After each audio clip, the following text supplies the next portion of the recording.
What's up guys, and welcome back to my channel. If you're new to my channel, go right ahead and subscribe.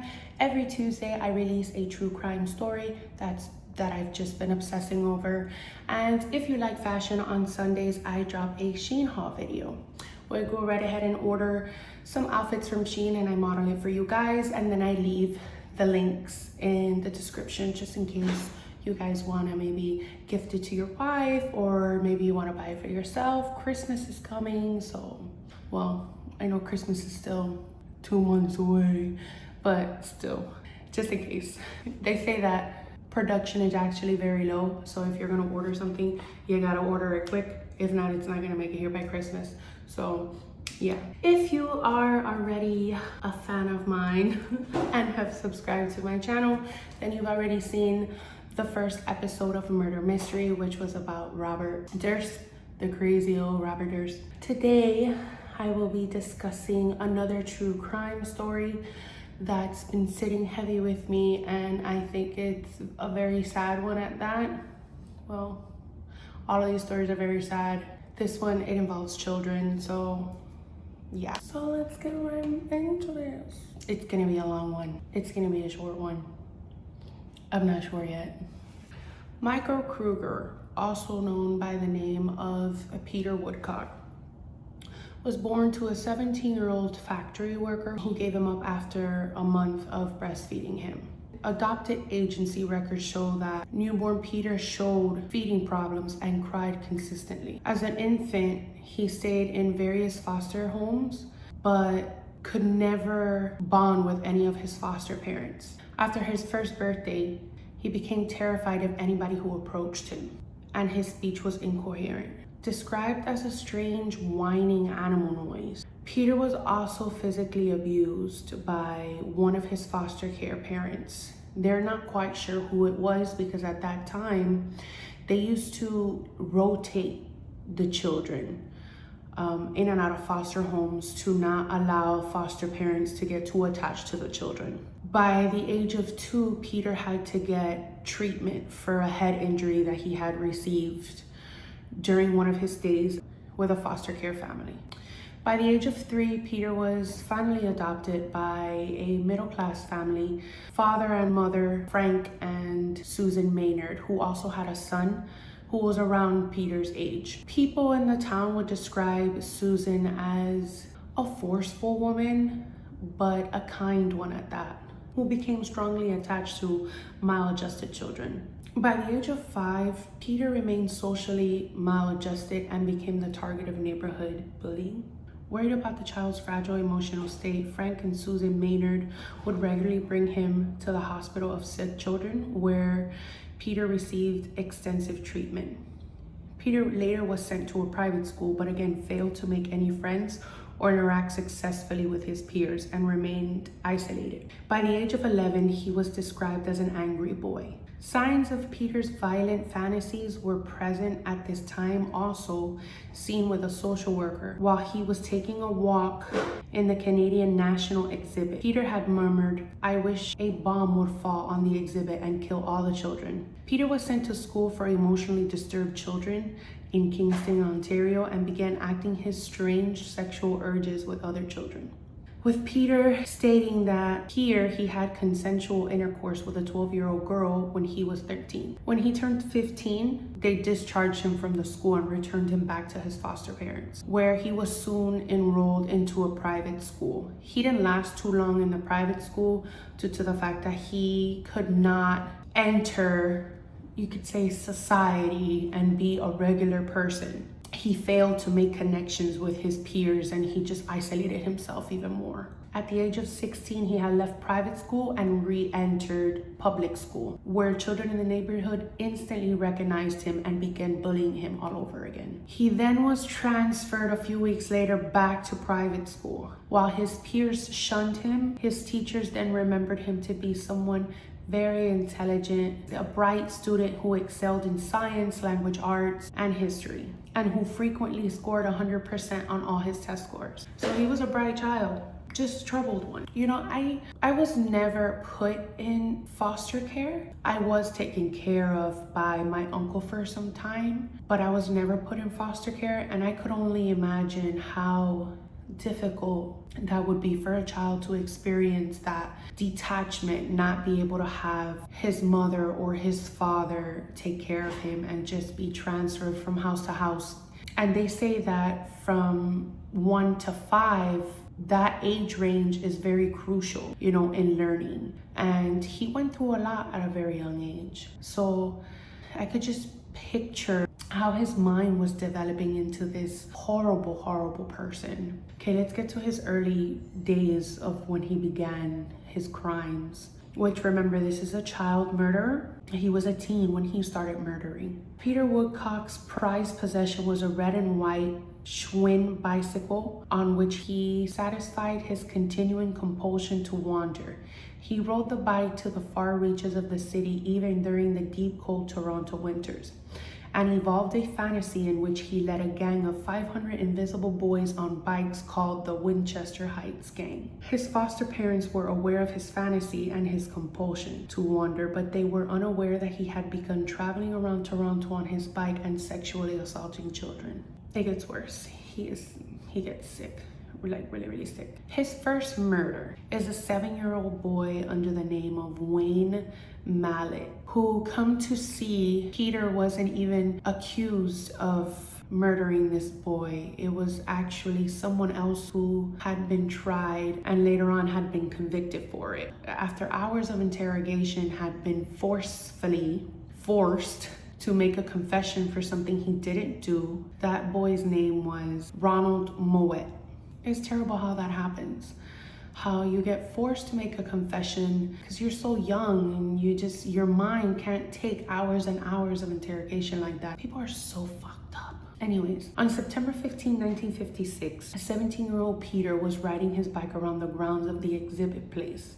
Remember the exhibit place where he had stated a few years back that he wished a bomb would fall and kill all the children there? Well, that's where he murdered his first child. When he met 7-year-old Wayne Mallett, he lured the boy out of sight and then proceeded to strangle him to death. Mallett's body was found in early hours of September 16.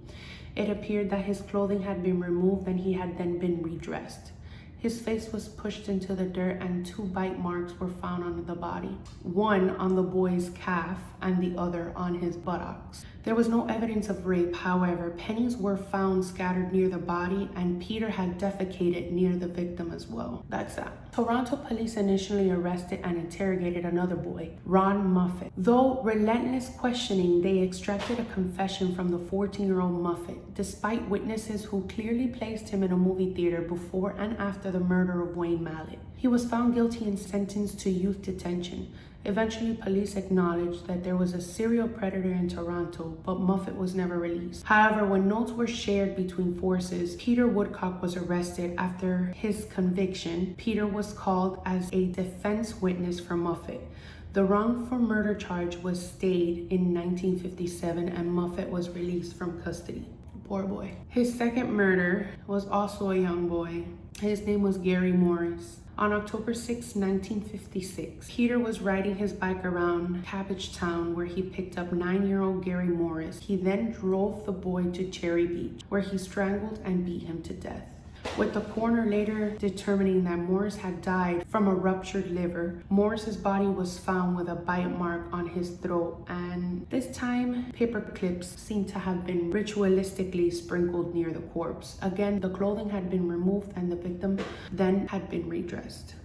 His third victim was a 4-year-old girl, Carol Boyce. On January 19, 1957, Peter was again riding his bike when he approached 4-year-old Carol Boyce and offered her a ride. He then drove her under the Bloor Viaduct and murdered her. Where she was found, her clothes had been pulled off. It appeared that she had been choked into unconsciousness and sexually molested, and that her death was caused by a tree branch being forcefully inserted into her vagina.